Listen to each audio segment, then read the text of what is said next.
Haji Senin 20 April 571 Masehi. Aminah binti Wahab melihat cahaya menyinari istana-istana Syam saat melahirkan Rasulullah Shallallahu Alaihi Wasallam. Setelah melahirkan, Aminah mengutus seseorang menemui Abdul Muthalib untuk memberi kabar bahwa cucunya telah lahir. Abdul Muthalib bergegas menuju rumah menantunya. Sesampainya di sana, kakeknya itu sangat bergembira. Dia menggendong Rasulullah dan membawanya masuk ke dalam Ka'bah, berdoa dan bersyukur kepada Allah atas kelahiran cucunya yang sudah yatim itu.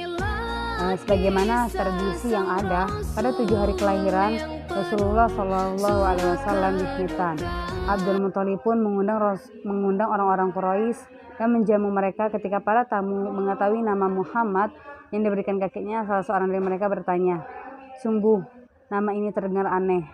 Mengapa diberi nama Muhammad?" Jawab Abdul Muthalib, "Agar cucuku ini menjadi orang yang terpuji di langit dan di bumi." Nabi Muhammad SAW tumbuh tidak seperti anak-anak pada umumnya. Tubuhnya bongsor padahal usianya masih balita. Sejak kecil Nabi Muhammad bersama saudara susuannya sudah membantu orang tua mengembala hewan ternak. Saat itu usia Nabi baru 4 tahun. Suatu hari ketika sedang mengembala, tiba-tiba datang 2 malaikat membela dada Nabi, mengeluarkan hati yang hitam di dalam hatinya, lalu membasuhnya dan membuang 2 gumpalan yang buruk.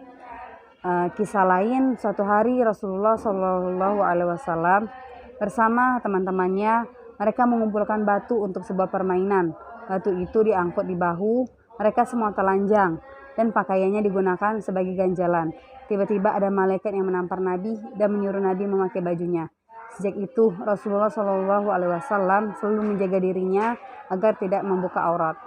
Allah Subhanahu Wa Taala mempersiapkan Nabi menjadi sosok paling mulia. Allah selalu menjaga muruah kehormatan Nabi Muhammad dengan cara membuatnya lupa atau tertidur. Sebagai manusia, Nabi juga pernah memiliki keinginan untuk mengikuti sebuah pesta pernikahan pada masa jahiliyah. Namun ketika sampai di tempat acara, Allah Subhanahu wa taala membuat Nabi tertidur pula sampai keesokan harinya. Nabi Muhammad SAW diangkat menjadi nabi pada usia 40 tahun. Beliau menerima wahyu pertama kali di Gua Hiro, tepatnya di Mekah. Tempatnya di kota Mekah. Para sejarawan membagi fase kehidupan Nabi setelah penerima wahyu menjadi 2 periode, yaitu periode Mekah selama 13 tahun dan periode Madinah selama 10 tahun. Fokus dakwah di Mekah baru seputar tauhid dan mengesahkan Allah Subhanahu wa taala dan tentang memperbaiki akhlak. Mula-mula Rasulullah berdakwah pada keluarga dan kerabat dekatnya. Hal ini berlangsung selama 3 tahun. Setelah turun wahyu ketiga, yaitu surat Asy-Syu'ara ayat 214, dakwah disampaikan secara terang-terangan pada keluarga Abdul Muthalib. Kemudian setelah turun surat Al-Hijr ayat 94, setelah dakwah Islam semakin diperluas hanya kepada penduduk Mekah, namun semua pendatang dari luar negeri. Maksudnya dari luar Mekah.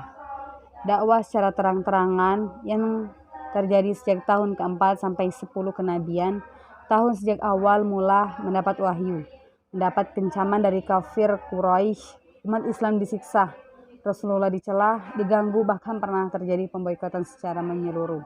Nabi Muhammad SAW tidak pernah berhenti berdakwah. Baginda begitu berani dan gigih memperjuangkan dakwah secara terus-menerus di depan orang-orang yang mengencamnya. Baru pada tahun 11 kenabian, kegigihan tersebut menuai keberhasilan. Orang-orang Yastrib, kota Madinah, berhaji ke Mekah. Terdapat 6 orang yang menerima dakwah Islam. Mereka bercerita pada Nabi. Di kota tempat mereka tinggal terjadi perselisihan antara suku Aus dan suku Kharaj yang telah berlangsung lama. Mereka merindukan perdamaian dan meminta Rasulullah agar membantunya. Tahun haji berikutnya terdapat 10 orang suku Kharaj, 2 orang suku Aus, dan seorang wanita masuk Islam. Mereka melakukan sumpah setia yang disebut dengan Bai'ah Aqabah 1. Ketika pulang ke Madinah, Nabi menyertakan Mus'ab bin Umair ikut bersama mereka untuk mengajarkan Islam. Tahun 13 kenabian, sebanyak 73 orang Yastrib melakukan Bai'ah Aqabah kedua. Mereka meminta Nabi untuk pindah ke Madinah. Mereka berjanji akan terus membela Nabi dan menjadikan Nabi sebagai pemimpin. Mendengar kabar tentang Bai'ah Aqabah kedua, kafir Quraisy semakin kejam memperlakukan umat Islam. Akhirnya Rasulullah memerintahkan sebanyak 150 kaum muslim untuk hijrah ke Madinah. Abu Bakar dan Ali bin Abi Thalib tidak ikut bersama mereka. Keduanya menemani dan membela Nabi sampai hijrah. Rasulullah SAW diberitahu Allah bahwa kaum kafir Quraisy akan membunuh Nabi. Kemudian Rasulullah SAW meminta Ali tidur di kasur Nabi untuk mengelabuhi musuh. Sedangkan Rasulullah SAW dan Abu Bakar bergegas meninggalkan Mekah. Bersama Abu Bakar, Rasulullah bersembunyi di Gua Thur selama 3 hari 3 malam. Putra-putri Abu Bakar mengirimkan makanan untuk keduanya dan memberi tahu keadaan di Mekah. Setelah aman, Rasulullah SAW bersama Abu Bakar melanjutkan perjalanan selama 7 hari 7 malam menuju Madinah. Rasulullah SAW tiba di Madinah dan disambut dengan sukacita. Akhirnya sosok yang ditunggu-tunggu telah tiba.